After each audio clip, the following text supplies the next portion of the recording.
kembali lagi di YouTube channel saya, Desi Aprianti. Kali ini aku akan jelasin tentang trauma muskuloskeletal, yaitu fraktur femur. Kemarin aku udah jelasin tentang keperawatan gawat darurat, triase, BHD, shock, trauma dada, trauma abdomen, dan trauma kepala.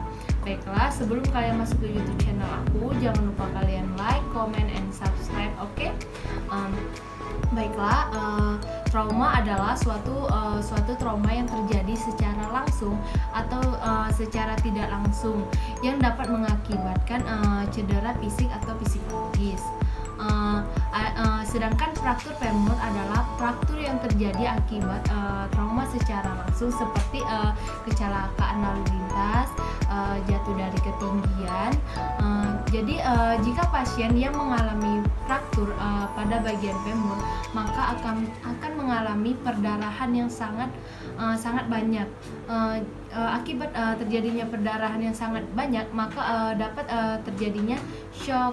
Nah, setelah itu fraktur femur ini juga bisa mengakibatkan terjadinya kerusakan atau kecacatan pada pasien jika tidak ditangani segera.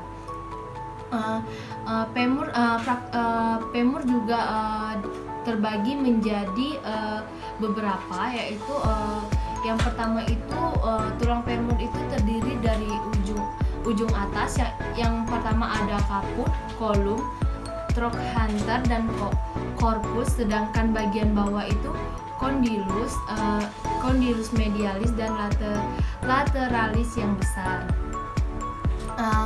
Di sini adapun klasifikasi pada fraktur femur. Yang pertama itu fraktur kolum femur, yang kedua itu fraktur subtrochanter femur, yang ketiga itu fraktur batang mid sub femur, sedangkan yang keempat itu fraktur distal femur. Di sini adapun tanda dan gejala pada fraktur femur.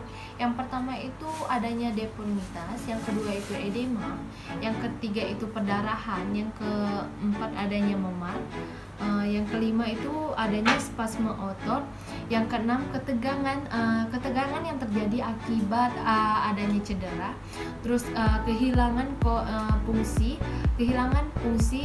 akibat adanya nyeri yang diakibatkan oleh fraktur itu, terus gerakan abnormal, yang ke-9 itu perubahan nervus vaskular, dan yang ke-10 itu terjadinya shock.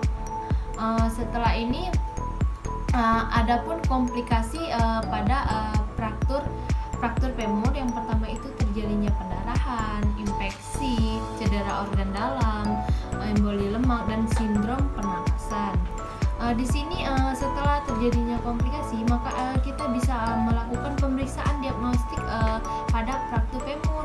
Yang pertama itu kita bisa melakukan CT scan, MRI, radiologis, protokolos, terus arteriografi, pemeriksaan kreatinin, pemeriksaan koagulasi, dan tes laboratorium, di mana tes laboratorium itu kita melakukan untuk mengecek hematokrit dan leukosit. Mungkin ini saja penjelasan saya tentang fraktur femur.